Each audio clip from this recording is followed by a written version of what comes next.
Hello, and welcome to The Sleep Retreat. This podcast will help you relax, unwind, and if you want to, fall asleep.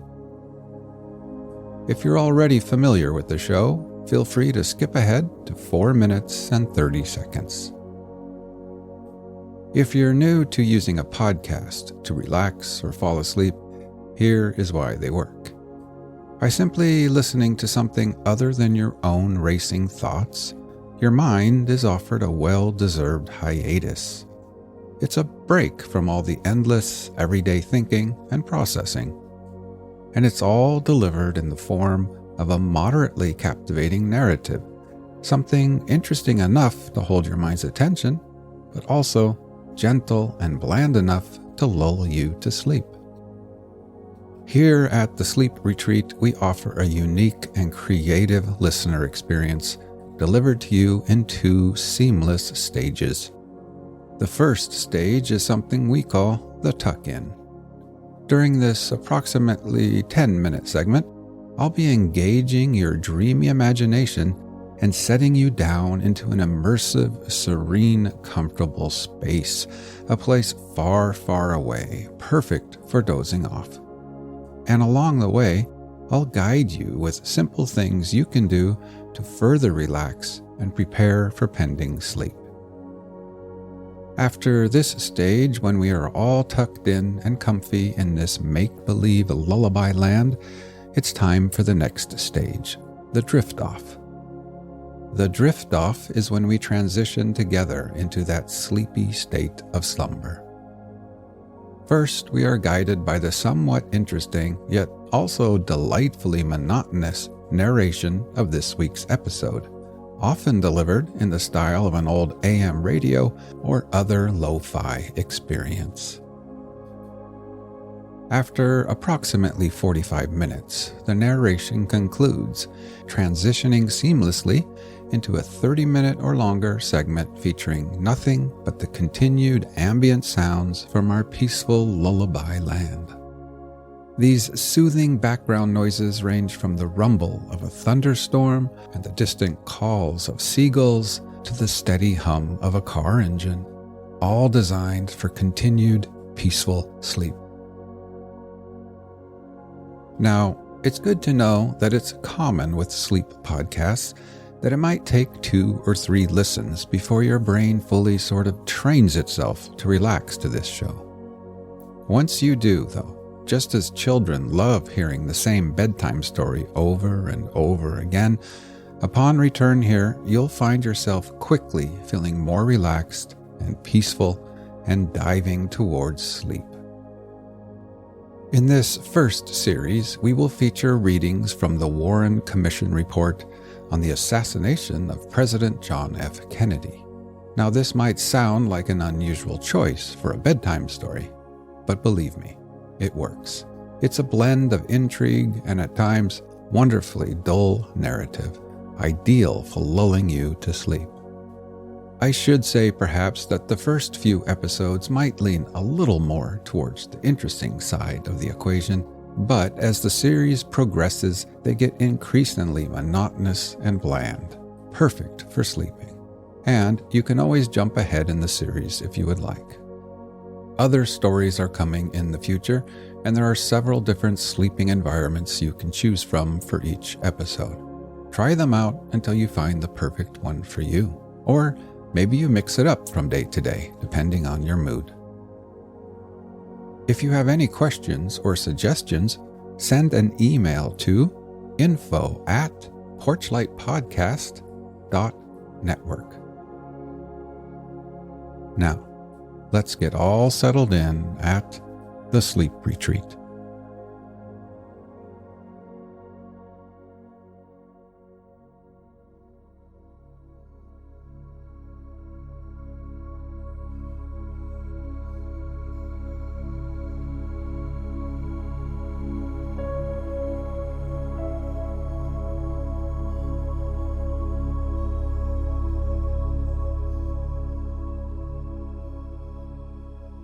Now, let's drift off to sleep.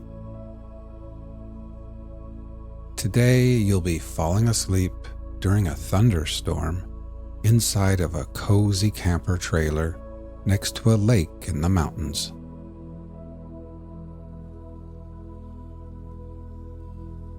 Imagine you are feeling exhausted, hot, and sweaty as you return to your camper.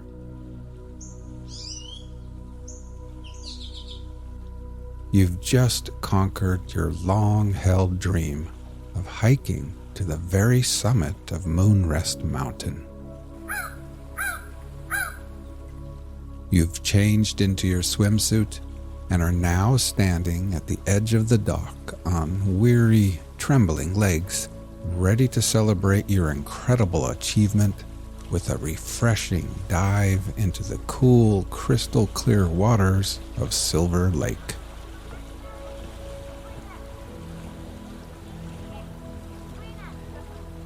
With your arms raised above your head and ready to dive in, you glance at the slow-moving dark clouds on the horizon.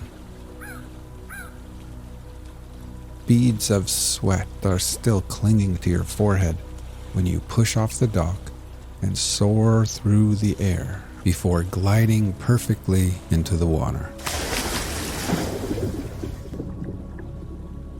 The crisp, cool water envelops you, gently massaging your entire being.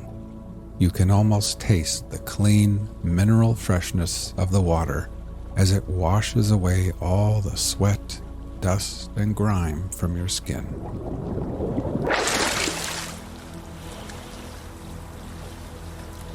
While breathing in deeply, you are met with the glorious sense of renewal. You feel utterly refreshed and rejuvenated.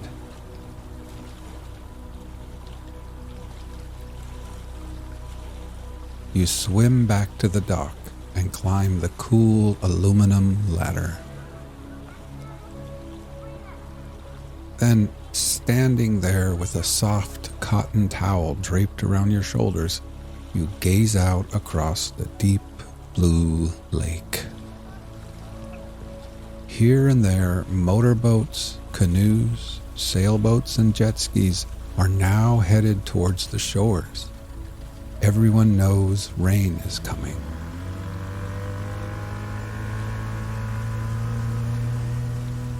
Kids wearing life vests and learning how to water ski are hoisted back into boats, and the small, colorful sails of dinghies flutter in the breeze as their little suntanned captains point them back towards land. Now, all toweled off and feeling a little bit chilled, you walk barefoot back to your camper ahead of the rain.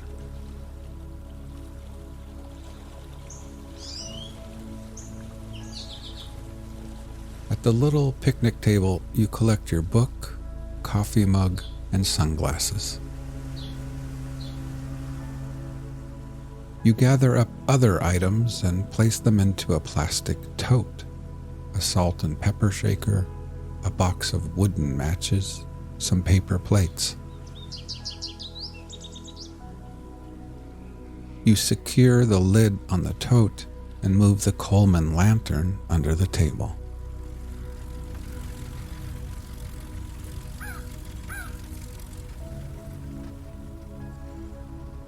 At the fire pit, you fold up your camping chair and tuck it below the protective cover of a tall ponderosa pine.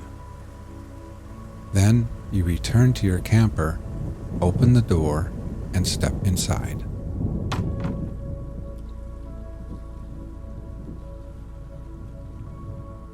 In the little kitchenette, you set water to boil for tea. And then you change into your favorite, coziest leisure wear.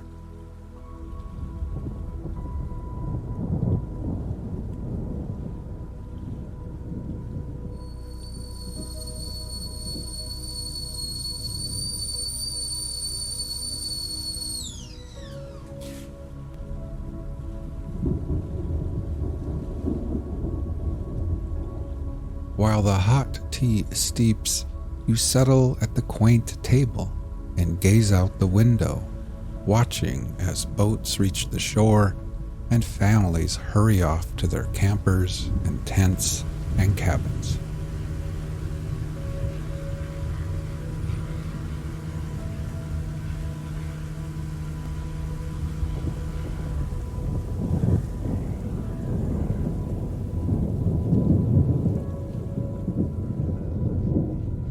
Now, with a warm cup of tea in hand and nestled in your soft, comfy clothes, you feel your body slowly warming again. You bring the mug to your lips. The fragrant steam curls around your face as you take a tiny sip. The tea is smooth, rich, and the perfect temperature.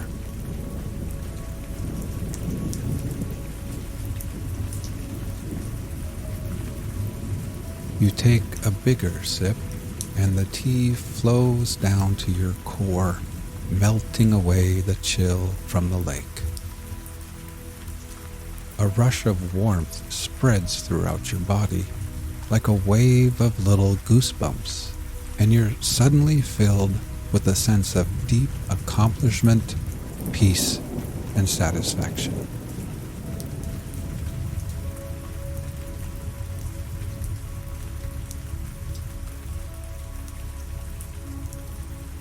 Now, as you sit here at Silver Lake, let's prepare for sleep. First, close your eyes and simply become aware of your breathing, feeling your chest gently rise and fall again.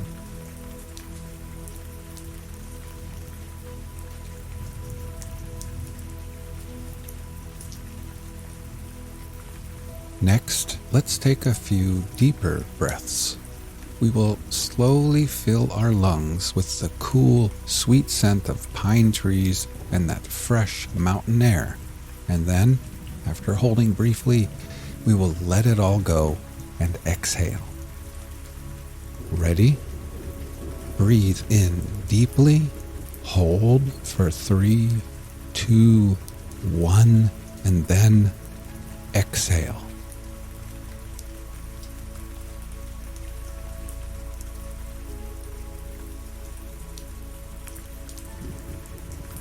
One more time. Breathe in deeply, hold for 3, 2, 1, and exhale. And try thinking to yourself, as I am here at Silver Lake, I can feel gravity pulling me back towards Earth. With every exhale, I can feel the slow rotation of Earth and the Earth's steady movement around the sun. I can feel my tired feet, my ankles, my fatigued calves, my knees, and my legs becoming heavier and heavier and more relaxed.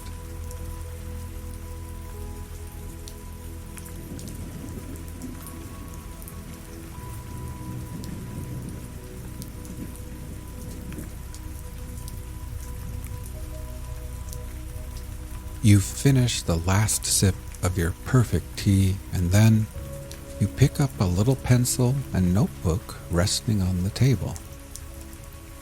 With them in hand, you make your way to the sleeping nook at the other end of the camper, where you collapse heavily into the soft, wide bed.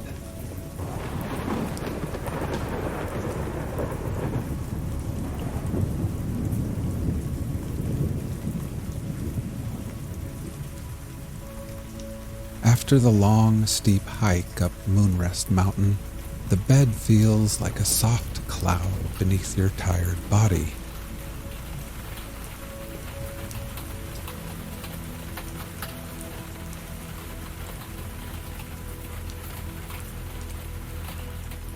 The little windows by the bed are cracked open, and your nostrils catch the pleasant scent of fresh rain on pine needles and moss.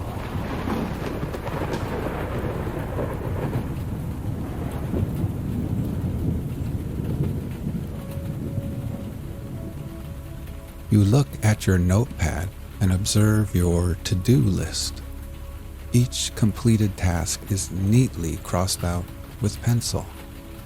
At the bottom of the page is one final entry on this list. A smile creeps across your face as you take the pencil and begin scribbling over that last item: climb Moonrest Mountain.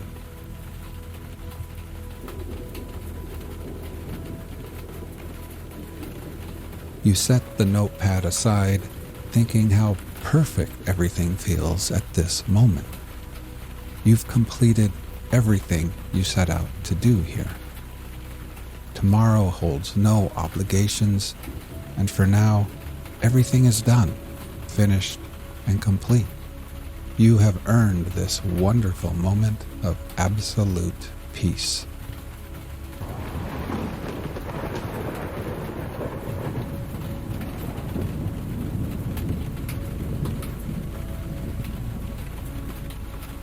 Your body sinks deeper into the soft bed. Every muscle relaxes from the tips of your fingers to the soles of your tired feet as you surrender to the peace and calm and take in the rich mountain air.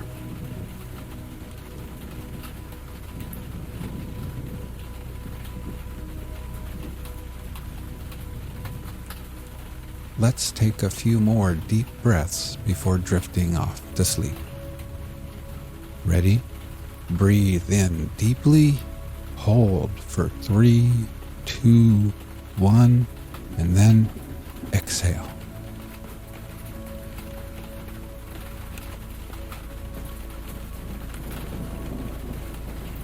One more time. Breathe in deeply, hold for 3, 2, 1, and exhale.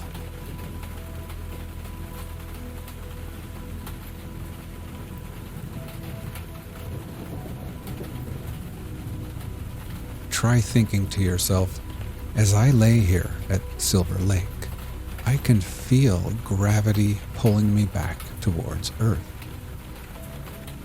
With every exhale, I experience my body feeling heavier and heavier and more relaxed. I can feel my tired arms, my hands, my torso, shoulders, neck, and head becoming heavier and more relaxed. My whole body feels at peace as gravity's pull tugs me gently and tucks me safely into this ever so soft bed.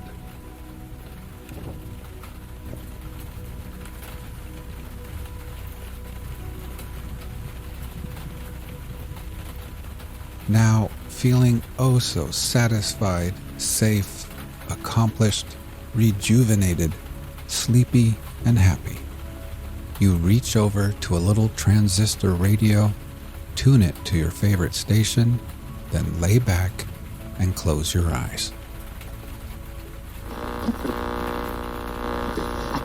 The exact time of the assassination was fixed by the testimony of 4 witnesses. Special Agent Rufus W. Youngblood observed that the large electric sign clock atop the Texas School Book Depository building showed the numerals 1230 as the vice presidential automobile proceeded north on Houston Street a few seconds before the shots were fired. Just prior to the shooting, David F. Powers, riding in the Secret Service follow-up car, remarked to Kenneth O'Donnell that it was 12:30 p.m., the time they were due at the Trade Mart. Seconds after the shooting, Roy Kellerman, riding in the front seat of the presidential limousine, looked at his watch and said 12:30 to the driver, Special Agent Greer. The Dallas Police radio log reflects that Chief of Police Curry reported the shooting of the president and issued his initial orders at 12:30 p.m. William Greer, operator of the presidential limousine, estimated the car's speed at the time of the first shot as 12 to 15 miles per hour. Other witnesses in the motorcade estimated the speed of the president's limousine from 7 to 22 miles per hour. A more precise determination has been made from motion pictures taken on the scene by an amateur photographer, Abraham Zapruder. The car maintained this average speed over a distance of approximately 186 feet, immediately preceding the shot, which struck the president. While the car traveled this distance, the Zapruder camera ran 152 frames. Since the camera operates at a speed of 18.3 frames per second, it was calculated that the car required 8.3 seconds to cover the 136 feet. This represents a speed of 11.2 miles per hour. Mrs. John F. Kennedy, on the left of the rear seat of the limousine, looked toward her left and waved to the crowds along the route. Soon after the motorcade turned on Elm Street, she heard a sound similar to a motorcycle noise and a cry from Governor Connolly, which caused her to look to her right. On turning, she saw a quizzical look on her husband's face as he raised his left hand to his throat. As she cradled her mortally wounded husband, Mrs. Kennedy said, "Oh my God, they have shot my husband. I love you, Jack." Governor Connolly testified that he recognized the first noise as a rifle shot, and the thought immediately crossed his mind that it was an assassination attempt. From his position in the right jump seat immediately in front of the president, he instinctively turned to his right because the shot appeared to come from over his right shoulder. Unable to see the president as he turned to the right, the governor started to look back over his left shoulder, but he never completed the turn because he felt something strike him in the back. In his testimony before the commission, Governor Connolly was certain that he was hit by the second shot, which he stated he did not hear. Mrs. Connolly, too, heard a frightening noise from her right.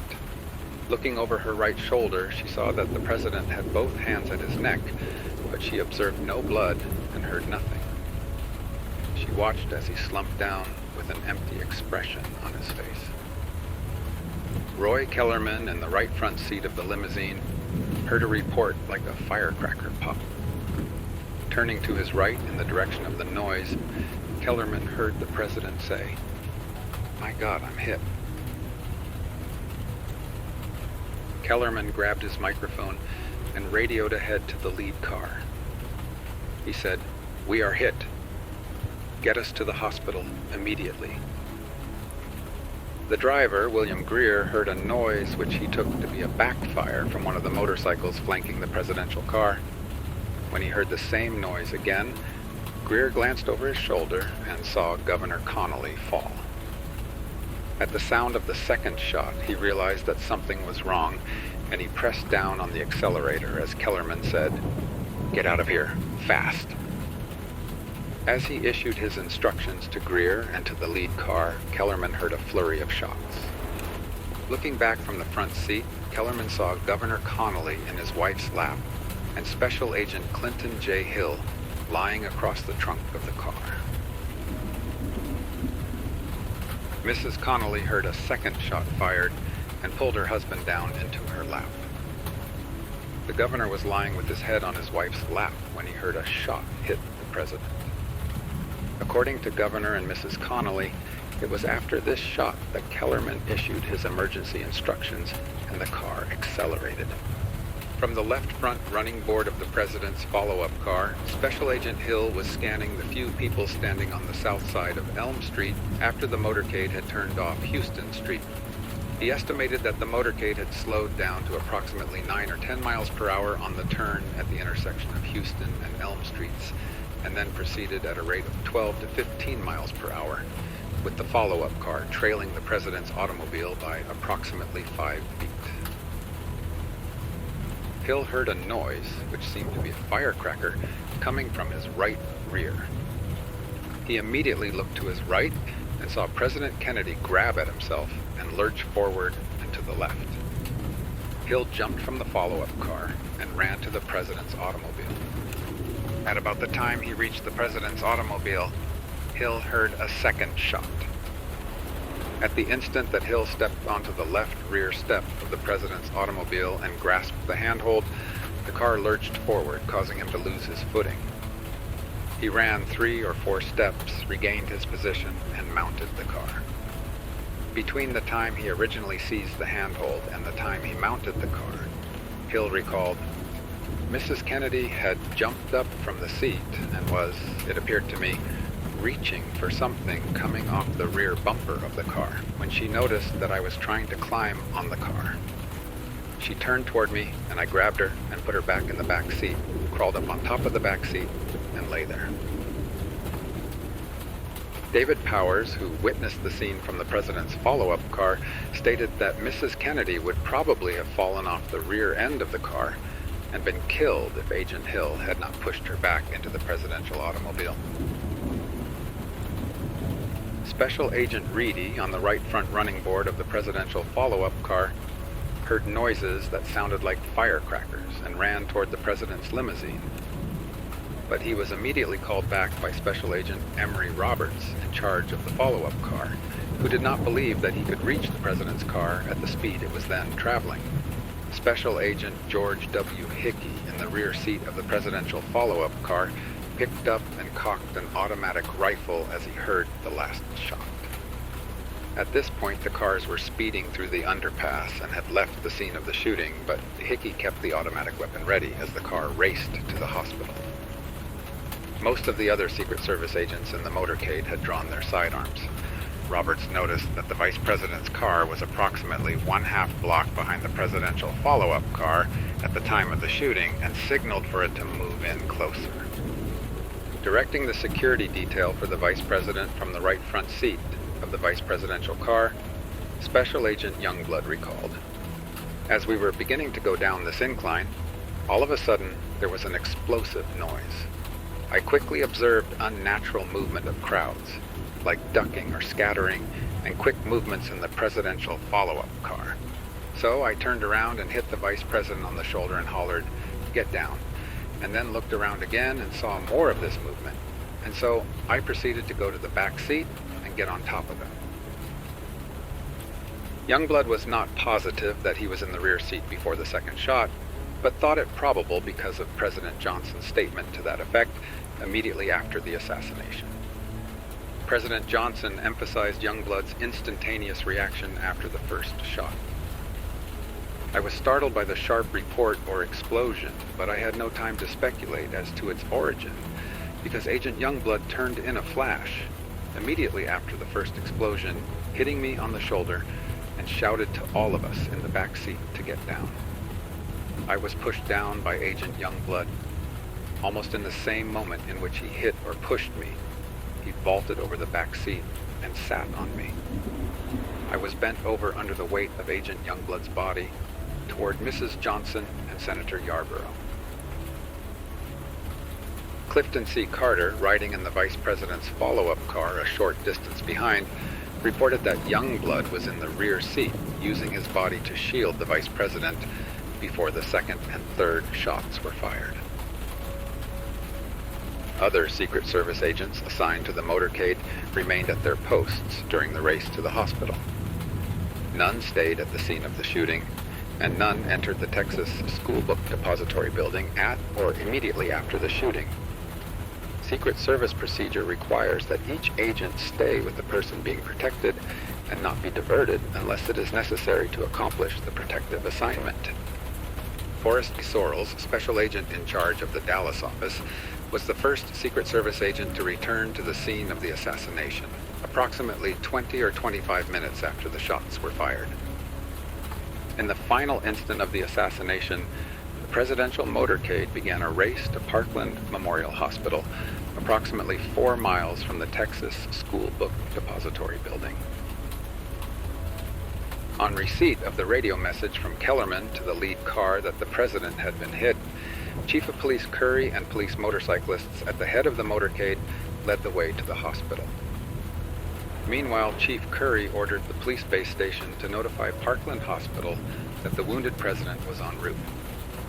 The radio log of the Dallas Police Department shows that at 12:30 p.m., Chief Curry radioed, "Go to the hospital. Parkland Hospital. Have them stand by." A moment later, Curry added, "Looks like the president has been hit. Have Parkland stand by." The base station replied, "They have been notified."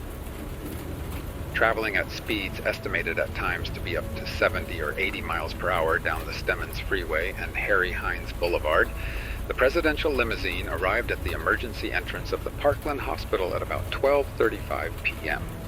Arriving almost simultaneously were the president's follow-up car, the vice president's automobile, and the vice president's follow-up car. Admiral Berkeley, the president's physician, arrived at the hospital between 3 and 5 minutes following the arrival of the president, since the riders in his car were not exactly aware what had happened, and the car went on to the Trade Mart first. When Parkland Hospital received the notification, the staff in the emergency area was alerted, and trauma rooms 1 and 2 were prepared. These rooms were for the emergency treatment of acutely ill or injured patients. Although the first message mentioned an injury only to President Kennedy, 2 rooms were prepared. As the president's limousine sped toward the hospital, 12 doctors were present at the emergency area. Surgeons, Drs. Malcolm O. Perry, Charles R. Baxter, Robert N. McClellan, Ronald C. Jones, the chief neurologist, Dr. William Kemp Clark, 4 anesthesiologists, Drs. Marion T. Jenkins, Adolph H. Giesecke, Jr., Jackie H. Hunt, Gene C. Akin, urological surgeon, Dr. Paul C. Peters, an oral surgeon, Dr. Don T. Curtis, and a heart specialist, Dr. Fuad A. Bashur. Upon arriving at Parkland Hospital, Lawson jumped from the lead car and rushed into the emergency entrance, where he was met by hospital staff members wheeling stretchers out to the automobile. Special Agent Hill removed his suit jacket and covered the president's head and upper chest to prevent the taking of photographs. Governor Connolly, who had lost consciousness on the ride to the hospital, regained consciousness when the limousine stopped abruptly at the emergency entrance. Despite his serious wounds, Governor Connolly tried to get out of the way so that medical help could reach the president. Although he was reclining in his wife's arms, he lurched forward in an effort to stand upright and get out of the car, but he collapsed again. Then he experienced his first sensation of pain. The governor was lifted onto a stretcher and taken into Trauma Room 2. For a moment, Mrs. Kennedy refused to release the president, whom she held in her lap. But then Kellerman, Greer, and Lawson lifted the president onto a stretcher and pushed it into Trauma Room 1. The first physician to see the president at Parkland Hospital was Dr. Charles J. Carrico, a resident in general surgery. Dr. Carrico was in the emergency area, examining another patient when he was notified that President Kennedy was en route to the hospital. Approximately 2 minutes later, Dr. Carrico saw the president on his back, being wheeled into the emergency area. He noted that the president was blue-white or ashen in color, had slow, spasmodic, agonal respiration without any coordination, made no voluntary movements, had his eyes open with the pupils dilated without any reaction to light, evidenced no palpable pulse, and had a few chest sounds, which were thought to be heartbeats. On the basis of these findings, Dr. Carrico concluded that President Kennedy was still alive. Dr. Carrico noted 2 wounds, a small bullet wound in the front lower neck and an extensive wound in the president's head. Dr. Carrico felt the president's back and determined that there was no large wound there, which would be an immediate threat to life. Observing the serious problems presented by the head wound and inadequate respiration, Dr. Carrico directed his attention to improving the president's breathing. He noted contusions, hematoma to the right of the larynx, which was deviated slightly to the left, and also ragged tissue which indicated a tracheal injury. Dr. Carrico inserted a cuffed endotracheal tube past the injury, inflated the cuff, and connected it to a Bennett machine to assist in respiration. At that point, direction of the President's treatment was undertaken by Dr. Malcolm O. Perry, who arrived at Trauma Room 1 a few moments after the President. Dr. Perry noted the President's back brace as he felt for a femoral pulse, which he did not find. Observing that an effective airway had to be established if treatment was to be effective, Dr. Perry performed a tracheotomy, which required 3 to 5 minutes. While Dr. Perry was performing the tracheotomy, Doctors Carrico and Ronald Jones made cut downs on the President's right leg and left arm to infuse blood and fluids into the circulatory system. Dr. Carrico treated the President's known adrenal insufficiency by administering hydrocortisone. Dr. Robert N. McClellan entered at that point and assisted Dr. Perry with the tracheotomy. Dr. Bashauer, Chief of Cardiology, Dr. Jenkins, Chief of Anesthesiology, and Dr. Giesecke then joined in the effort to revive the President. When Dr. Perry noted free air and blood in the President's chest cavity, he asked that chest tubes be inserted to allow for drainage of blood and air. Doctors Peters and Baxter initiated these procedures. As a result of the infusion of liquids through the cut-downs, the cardiac massage, and the airway, the doctors were able to maintain peripheral circulation as monitored at the neck artery and at the wrist. A femoral pulse was also detected in the President's leg. While these medical efforts were in progress, Dr. Clark noted some electrical activity on the cardiotachyscope attached to monitor the President's heart responses. In the absence of any neurological, muscular, or heart response, the doctors concluded that efforts to revive the President were hopeless. This was verified by Admiral Berkeley, the President's physician, who arrived at the hospital after emergency treatment was underway, and concluded that my direct services to him at that moment would have interfered with the action of the team which was in progress. At approximately 1 p.m., after last rites were administered to the President by Father Oscar L. Huber, Dr. Clark pronounced the President dead. The time was fixed at 1 p.m. as an approximation, since it was impossible to determine the precise moment when life left the President. President Kennedy could have survived the neck injury, but the head wound was fatal. From a medical viewpoint, President Kennedy was alive when he arrived at Parkland Hospital. The doctors observed that he had a heartbeat and was making some respiratory efforts, but his condition was hopeless, and the extraordinary efforts of the doctors to save him could not help but to have been unavailing. Since the Dallas doctors directed all their efforts to controlling the massive bleeding caused by the head wound and to reconstructing an airway to his lungs, the President remained on his back throughout his medical treatment at Parkland. When asked why he did not turn the President over, Dr. Carrico testified as follows. This man was in obvious extreme distress, and any more thorough inspection would have involved several minutes, considerable time, which at this juncture was not available. A thorough inspection would have involved washing and cleansing the back, and this is not practical in treating an acutely injured patient.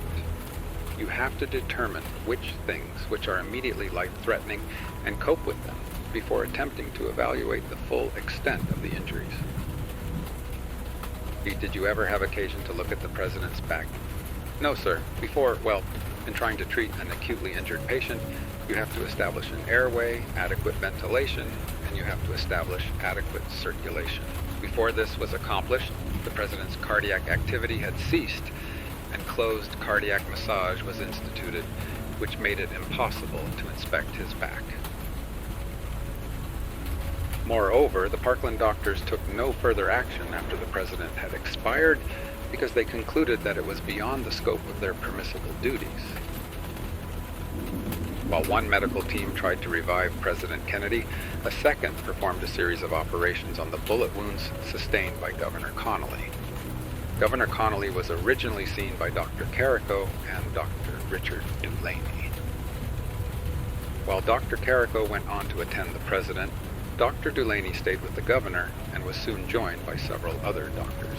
At approximately 12:45 p.m., Dr. Robert Shaw, Chief of Thoracic Surgery, arrived at Trauma Room 2 to take charge of the care of Governor Connolly, whose major wound fell within Dr. Shaw's area of specialization.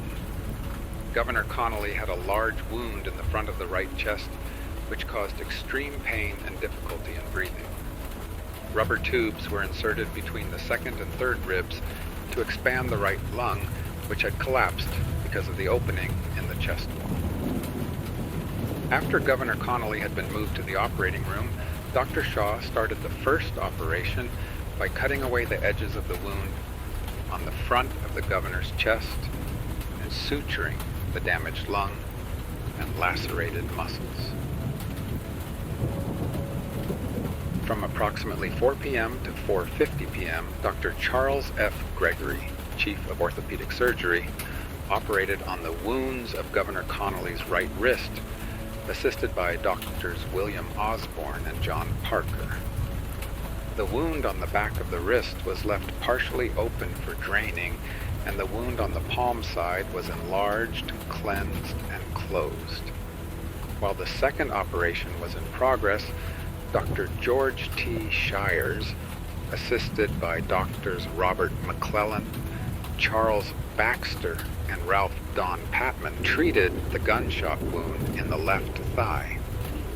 This punctuate missile wound, about 2/5 inch in diameter and located approximately 5 inches above the left knee, was cleansed and closed with sutures. But a small metallic fragment remained in the governor's leg. As President Kennedy and Governor Connolly were being removed from the limousine onto stretchers, a protective circle of Secret Service agents surrounded Vice President and Mrs. Johnson and escorted them into Parkland Hospital through the emergency entrance. The agents moved a nurse and patient out of a nearby room, lowered the shades, and took emergency security measures to protect the Vice President. 2 men from the President's follow-up car were detailed to help protect the Vice President. An agent was stationed at the entrance to stop anyone who was not a member of the presidential party. U.S. Representatives Henry B. Gonzalez, Jack Brooks, Homer Thornberry, and Albert Thomas joined Clifton C. Carter and the group of special agents protecting the Vice President. On one occasion, Mrs. Johnson, accompanied by 2 Secret Service agents, left the room to see Mrs. Kennedy and Mrs. Connolly. Concern that the Vice President might also be a target for assassination prompted the Secret Service agents to urge him to leave the hospital and return to Washington immediately. The Vice President decided to wait until he received definitive word of the President's condition. At approximately 1:20 p.m., Vice President Johnson was notified by O'Donnell that President Kennedy was dead. Special Agent Youngblood learned from Mrs. Johnson the location of her 2 daughters and made arrangements through Secret Service headquarters in Washington to provide them with protection immediately. When consulted by the Vice President, O'Donnell advised him to go to the airfield immediately and return to Washington. It was decided that the Vice President should return on the presidential plane rather than on the Vice Presidential plane because it had better communication equipment. The Vice President conferred with White House Assistant Press Secretary Malcolm Kilduff and decided that there would be no release of the news of the President's death until the Vice President had left the hospital.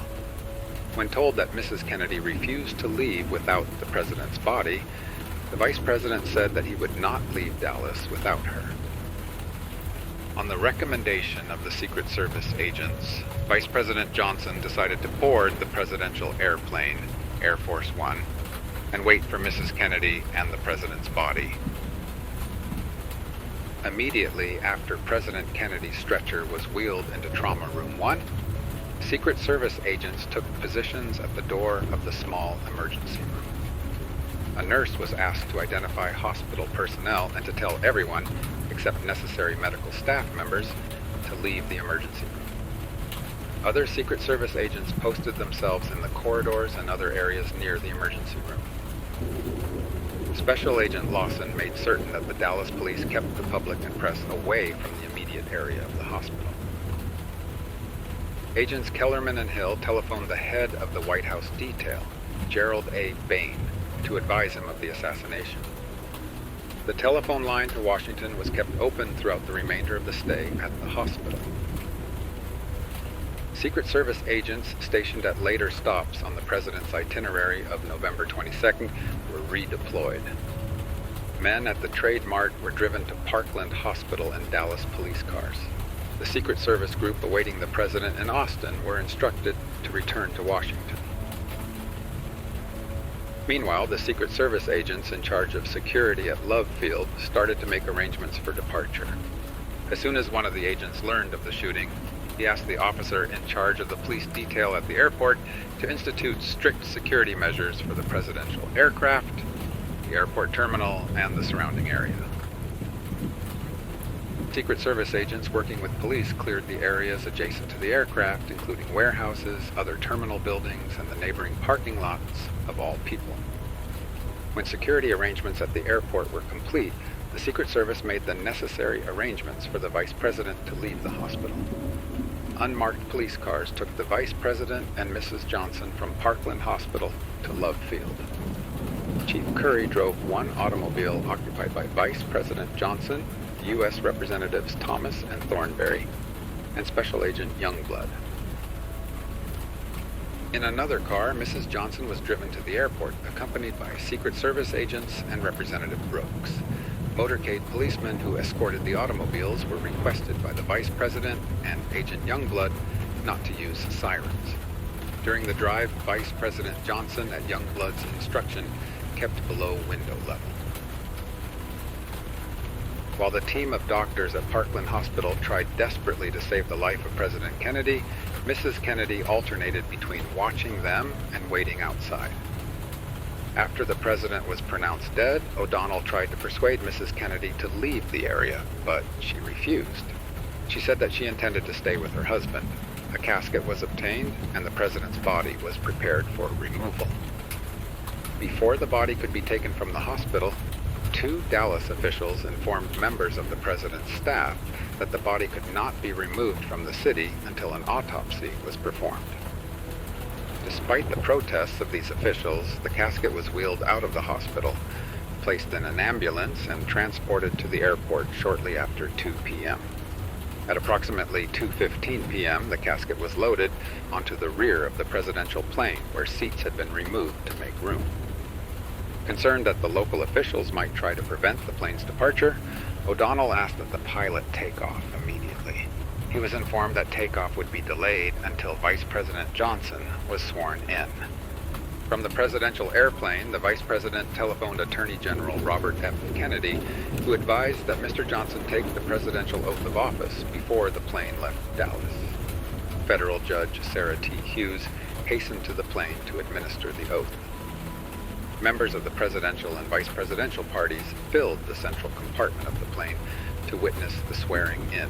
At 2:38 p.m., Lyndon B. Johnson took the oath of office as the 36th President of the United States.